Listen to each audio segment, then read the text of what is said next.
اس لیے ہم نے تجھے بے شمار درجوں کی بلندی عطا فرمائی ہے۔ ارے جس محبوب، جس ہستی کے لیے رب بے شمار بلندیاں عطا کرے، بغیر کسی پیمانے کے، بغیر کسی تولے رب شان بیان کرے، اور امتی کہے نہیں نبی کی شان اتنی ہونی چاہیے، نبی کی شان اتنی بیان کرنی چاہیے۔ لعنت ہو ایسے امتی پر جس کا رب ہوگا، رب اتنی شان بیان کرے، امتی کہے نہیں نبی کو بڑا چلا کر بیان نہیں کرنا چاہیے۔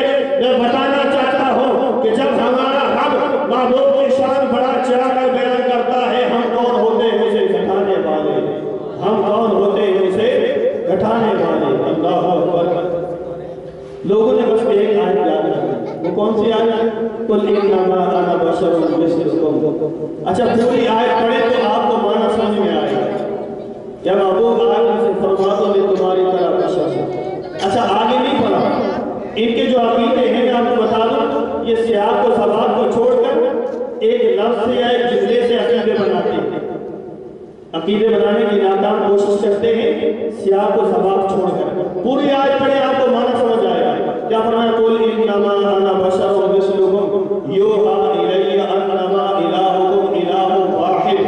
اے محبوب ان سے کہہ دو یہ تمہاری طرح بشر ہو، یوحی الیہ میری طرف نہیں آتی ہے۔ اگر فرمایا انما الہکم الہ واحد، کہ تمہارا معبود ایک ہی معبود ہے۔ پتہ چلا؟ اس کے بعد فرمایا تمہارا معبود ایک ہی معبود ہے، یعنی یہ اس لیے فرمایا کہ کوئی مصطفیٰ کو معبود نہ سمجھے، کوئی مصطفیٰ کو معبود نہ سمجھے، یعنی جس طرح تم معبود نہیں ہو میں بھی معبود نہیں ہوں، ان سے کہو، ورنہ اس کا معنی یہ نہیں ہے کہ نبی ہماری طرح ہے، وہ ہماری طرح اس طرح ہے کہ جس طرح ہم خدا نہیں ہیں وہ بھی خدا نہیں ہے، جس طرح ہم خدا نہیں ہیں وہ بھی خدا نہیں ہے۔ ورنہ اگر آپ یہ کہیں عیسائی کریموں کو سامنے لا کر کہ نبی ہماری طرح ہو گئے، آئیے میں قرآن کی ایک اور آیت سورہ انعام کی آیت نمبر 38 پڑھتا ہوں آپ کے سامنے، پھر آپ احساس کیجئے گا۔ اللہ تعالیٰ فرماتا ہے وَمَا مِن دَابَّةٍ فِي الْأَرْضِ وَلَا طَائِرٍ يَطِيرُ بِجَنَاحَيْهِ إِلَّا أُمَمٌ أَمْثَالُكُمْ۔ غور توجہ فرمائیے گا، اللہ تعالیٰ فرماتا ہے کہ زمین میں چلنے والا کوئی ایسا جانور نہیں ہے، کوئی ایسا چوپایا نہیں ہے، ہوا میں اڑنے والا، فضا میں اڑنے والا کوئی ایسا پرندہ نہیں ہے، اِلَّا أُمَمٌ أَمْثَالُكُمْ، مگر وہ تمہاری طرح مخلوق ہے، وہ تمہاری طرح مخلوق ہے۔ اب چوپاؤں جانوروں میں خنزیر بھی آ گیا، کتا بھی آ گیا، اس کا کیا مطلب ہے؟ اللہ پاک نے کیا فرمایا کہ تم کتے کی طرح ہو، تم خنزیر کی طرح ہو؟ نہیں، رب کے فرمان کا مقصد یہ ہے کہ جس طرح تم مخلوق ہو وہ بھی مخلوق ہے۔ اگر تم نے قل انما انا بشر مثلکم کے تحت یہ کہا کہ نبی ہماری طرح ہے، تو پھر ہم کہیں گے تم تو خنزیر کی طرح ہو گئے، تم تو کتے کی طرح ہو گئے، اس لیے کہ یہ بھی تو رب فرماتا ہے اِلَّا أُمَمٌ أَمْثَالُكُمْ کہ یہ تمہاری طرح مخلوق ہے۔ اس میں جانوروں میں خنزیر بھی آ گیا، کتا بھی آ گیا، کیا اس کا مطلب یہ ہوا کہ تم خنزیر اور کتے کی طرح ہو؟ کوئی مولانا صاحب کھڑے ہوئے جن کا یہ عقیدہ ہے کہ نبی ہماری طرح ہے، میں کہوں گا آپ تو خنزیر کی طرح ہے، آپ تو کتے کی طرح ہے، وہ کہیں گے کہ آپ نے تو میری شان میں گستاخی کر دی، یقیناً کہیں گے ہماری شان میں آپ نے گستاخی کر دی۔ تو افسوس کی بات یہ ہے کہ تمہیں محبوب کی شان میں گستاخی کرتے ہوئے کوئی شرم نہیں آئی کہ یہ بھی تو رب فرماتا ہے کہ وہ بھی تمہاری طرح مخلوق ہے۔ رب کا وہ حکم تمہیں یاد آ گیا، یہ یاد نہیں آیا؟ ارے خدا کی قسم لوگ کہتے ہیں کہ مصطفیٰ کے بھی دو ہاتھ ہیں، تمہارے بھی دو ہاتھ ہیں، مصطفیٰ کی بھی دو آنکھیں ہیں، تمہاری بھی دو آنکھیں ہیں، مصطفیٰ کے بھی دو پیر ہیں، تمہارے بھی دو پیر ہیں، ارے وہ ہماری طرح ہو گئے۔ میں کہوں گا ارے ہاتھ تو مصطفیٰ کے بھی دو تھے، وہ ہاتھ کہاں سے لاؤ گے؟ انگلی کا اشارہ کرے تو چاند دو ٹکڑے ہو جاتا ہے۔ ارے ہاتھ تو مصطفیٰ کے بھی دو تھے، ہاتھ تو ہمارے بھی دو ہیں، ہاتھ کا اشارہ کرے ڈوبا ہوا سورج واپس پلٹ جاتا ہے۔ ارے میں کہوں گا ہم آنکھیں تو مصطفیٰ کی بھی دو تھی، آنکھیں تو تمہاری بھی دو ہیں، وہ آنکھیں کہاں سے لاؤ گے جن کے بارے میں رب فرماتا ہے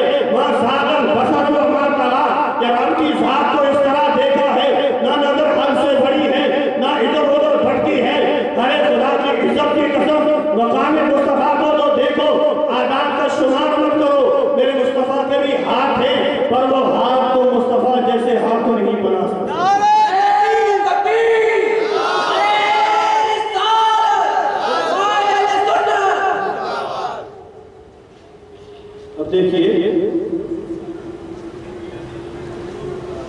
لوگ کہتے ہیں چاہیے ہمارے نوجوان یہ نمازیں پڑھتے ہیں کس طرف آ جاؤ، یہ ظاہر صحیح ہے، ان کے اندر سے بڑے بڑے بنے ہوئے یہاں بچوں کو داخل کرتا لوگ اندر کے حالات نہیں جانتے، یہ جو لمبے لمبے سجدے کرتے ہیں ان کے بارے میں حدیث بتاتا ہوں۔ المستدرک کے اندر المستدرک جلد نمبر 4 صفحہ نمبر 489 اللہ کے نبی فرماتے ہیں الناس زمان، فرمایا لوگوں پر ایک ایسا زمانہ آئے گا یجتمعون فی المساجد ولیس فیہ مؤمن، اللہ کے نبی فرماتے ہیں لوگوں پر ایک ایسا زمانہ آئے گا کہ وہ مسجدوں میں جمع ہوں گے۔ مسجد میں کیوں جمع ہوتا ہے؟ کاروبار کرتے ہیں، کرکٹ کھیلتے نہیں، عبادت کے لیے جمع ہوتے ہیں، مسجد میں قرآن پڑھنے کے لیے، نمازیں پڑھنے کے لیے۔ اللہ کے نبی فرماتے ہیں یجتمعون فی المساجد، کہ وہ مساجد میں جمع ہوں گے، مساجد میں کھچاکھچ بھری ہوئی ہوں گی، وہ لمبے لمبے سجدے بھی کریں گے، وہ قرآن کی تلاوت بھی کریں گے۔ اللہ پاک فرماتا ہے وَلَيْسَ فِيهِ مُؤْمِنٌ، مگر حال یہ ہوگا کہ ان میں سے ایک بھی ایمان والا نہیں ہوگا، ان میں ایک بھی ایمان والا نہیں ہوگا، یعنی وہ لمبے لمبے سجدے بھی کریں گے، پھر بھی ان کا حال یہ ہوگا کہ کوئی ان میں ایمان والا نہیں ہوگا۔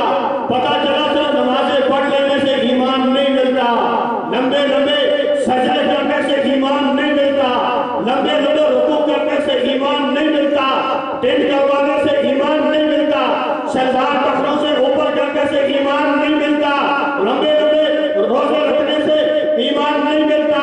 ایمان نام ہے کسی اور چیز کا، وہ ایمان نام کس چیز کا ہے؟ وہ عقیدہ رسالت کا نام ایمان ہے، وہ عقیدہ رسالت کا نام ایمان ہے، جسے میرے رب نے خود بیان کیا ہے، جسے میرے رب نے خود بیان کیا ہے کہ جو میرے محبوب کو چھوڑ کر میری طرف آنا چاہے وہ ہرگز ایمان والے نہیں ہو سکتے۔ اب دیکھیے زیادہ لمبا اب انشاءاللہ ختم کروں گا۔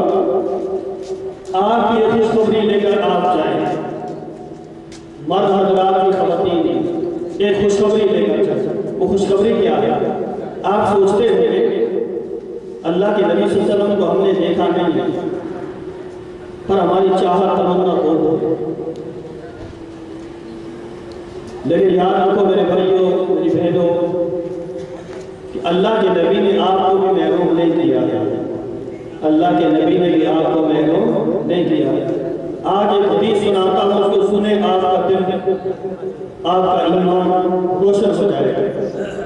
اللہ کے نبی فرماتے ہیں ایک دن صحابہ کی مجلس بیٹھے غور فرمائیے، توجہ فرمائیے، اللہ کے نبی فرماتے ہیں اے میرے اصحاب ایو الخلق اعجب الیکم ایمانا، اے میرے اصحاب یہ تو بتاؤ کہ تمہارے نزدیک عجیب تر ایمان کس کا ایمان ہے، حیران کر دینے والا ایمان کس کا ایمان ہے میرے اصحاب یہ بتاؤ۔ قالوا الملائکہ، صحابہ نے کہا کہ فرشتوں کا ایمان حیران کر ایمان ہے، عجیب تر ایمان ہے۔ اللہ کے نبی فرماتے وما لهم لا يؤمنون وهم عند ربهم، اے میرے اصحاب اگر فرشتے ایمان لے آئے تو اس میں حیرت والی بات کیا ہے؟ فرشتے ایمان لے آئے تو حیرت والی بات کیا ہے؟ وہ تو ہر وقت رب کی حضوری میں رہتے ہیں۔ فرشتوں نے کہا، صحابہ نے کہا قالوا فالنبیون، یا رسول اللہ اگر فرشتوں کا ایمان بھی حیران کر ایمان نہیں ہے تو پھر انبیاء کا ایمان حیران کر دینے والا ایمان ہے، انبیاء کا ایمان حیرت اور استجاب میں ڈال دینے والا ایمان ہے۔ اللہ کے نبی فرماتے نہیں وما لهم لا يؤمنون والباطل ينزل عليهم، ارے وہ ایمان لے آئے اس میں حیرت والی بات کیا ہے؟ جن کے سامنے رب کی وحی اترتی ہو ان پر تو رب کی وحی اترتی ہے، ارے وہ ایمان لے آئے تو اس میں حیرت والی بات کیا ہے؟ پھر صحابہ کہتے ہیں فَنَحْنُ یا رسول اللہ اگر ملائکہ